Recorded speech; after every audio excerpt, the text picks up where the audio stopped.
तो क्या मोक्ष प्राप्त करने से हम सब कष्टों से मुक्त हो जाते हैं? ऐसा कहा जाता है। जिस आदमी ने मोक्ष प्राप्त किया है वही इसका जवाब दे सकता है। हम लोग अभी तक उस स्टेज पे नहीं है।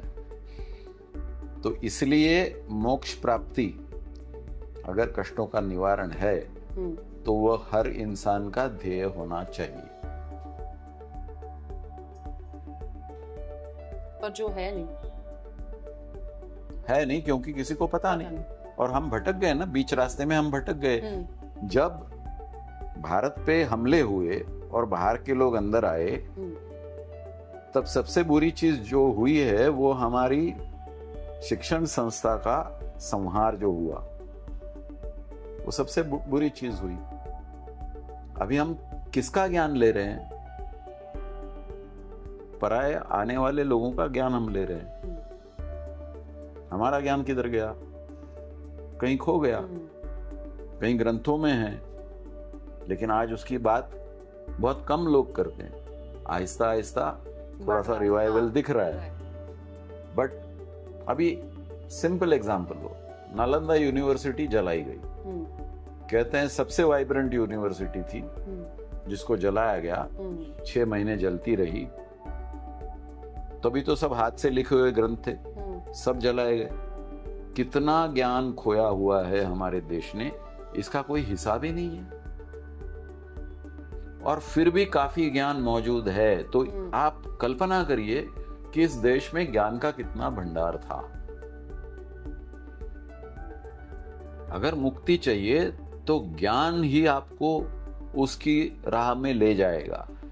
तो ज्ञान हासिल करने के लिए आपकी तैयारी है, आपकी लगन है, और आप जिंदगियां, एक जिंदगी नहीं, जिंदगियां उस पे भेंट चढ़ाने के लिए तैयार हो क्या?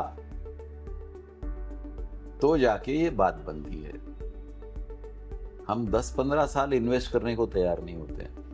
अगर आपको आफ्टर ग्रेजुएशन किसी ने बोला और 10 साल पढ़ाई करो तो ये सर्टिफिकेट मिलेगा, आप बोलोगे छोड़ यार, 2 साल में कुछ मिलता है तो बोल। मैं जिंदगियों की बात कर रहा हूं, एक जिंदगी नहीं।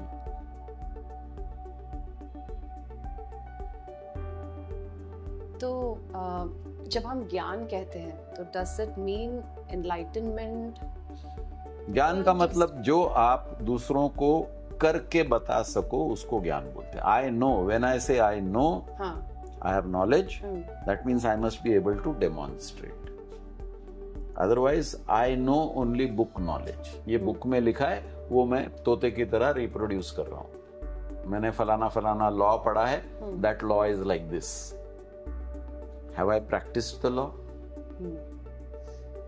Have I seen the effects of the law? That is different. I am a speaker of knowledge. I am not knowledgeable. मैं पंडित हूं, मैं बात कर सकता हूं। I am a great orator. I can speak. Ask me to do it. मैं swimming पे 2 घंटा लेक्चर दे सकता हूं। मुझे पानी में धक्का मारो, I can't swim. Then I don't know swimming. I am a good speaker on swimming. और आजकल ज्ञान के नाम पे यही चल रहा है। There are many good speakers on many good subjects. Ask them to demonstrate.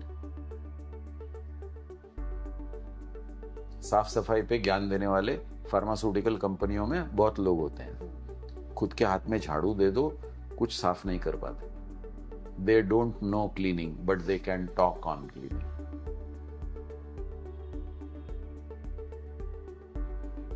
ये फर्क है। तो अगर कोई स्पिरिचुअली एनलाइटन हो जाए, तो क्या उसे कह सकते हैं कि उसे मोक्ष प्राप्ति हुई? स्टेजेस होते हैं, जैसे क्वार्टर फाइनल, सेमीफाइनल, फाइनल होते हैं। These are stages. आप क्वार्टर फाइनल में पहुंच गए, इसका मतलब आपको कप मिला ऐसी बात नहीं है। बट आप क्वार्टर फाइनल तक पहुंच गए तो आपने कुछ तो हासिल किया। फिर आप सेमीफाइनल में पहुंचते हैं, एक स्टेप दूर हो, फिर आप फाइनल में पहुंचते हो। फिर भी कप हाथ में नहीं, फाइनल जीतना है तो कप मिलता है। तो जैसे आपने सुना होगा कि लोग समाधि लेते हैं, समाधि लेके मोक्ष मिला क्या? सवाल है। तो इसमें दो प्रकार है, एक है सविकल्प समाधि और एक है निर्विकल्प समाधि। अभी विकल्प क्या होता है? विकल्प इज एन ऑब्जेक्टिव।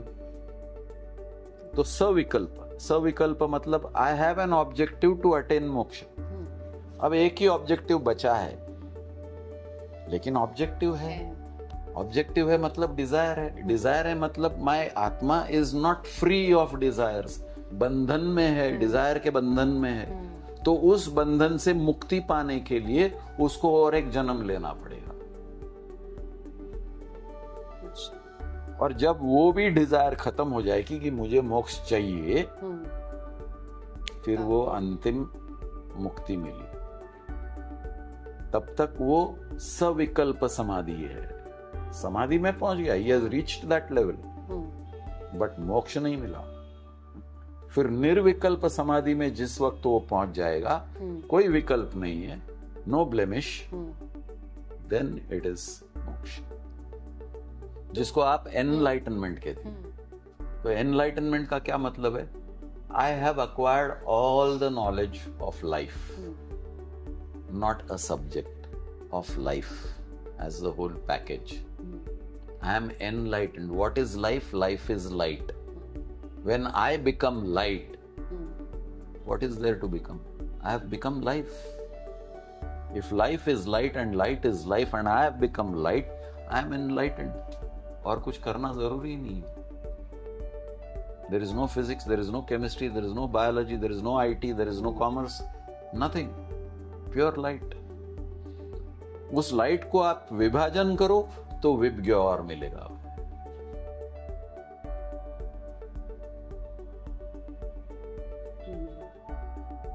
ये फर्क समझो आप। तो ये क्या दूसरे धर्मों में भी है मोक्ष का कॉन्सेप्ट जो है? दूसरे रिलीजन काफी, हाँ, धर्म का मतलब religion, you have to clarify that, because dharma is not religion, dharma is purpose of life. But if you are talking of religions, तो many religions don't believe in rebirth. तो अगर rebirth का concept ही नहीं है तो मोक्ष का concept कहां से आए? Life is a continuum. Life is energy. Energy is a continuum. Energy cannot be created nor can it be destroyed. It can only be converted. शरीर is created and sharir is destroyed. Is sharir life? No, sharir is a life form. Sharir is not life. जब मैं शरीर के बंधन से ultimately मुक्त होता हूं, तभी मैं मोक्ष प्राप्ति करता हूं, तभी मैं एनलाइटन होता हूं। एनलाइटन का मतलब also in terms of weightage ना, लाइट हो गया। Right. Energy is the lightest. The minute you acquire a body, you have some weight.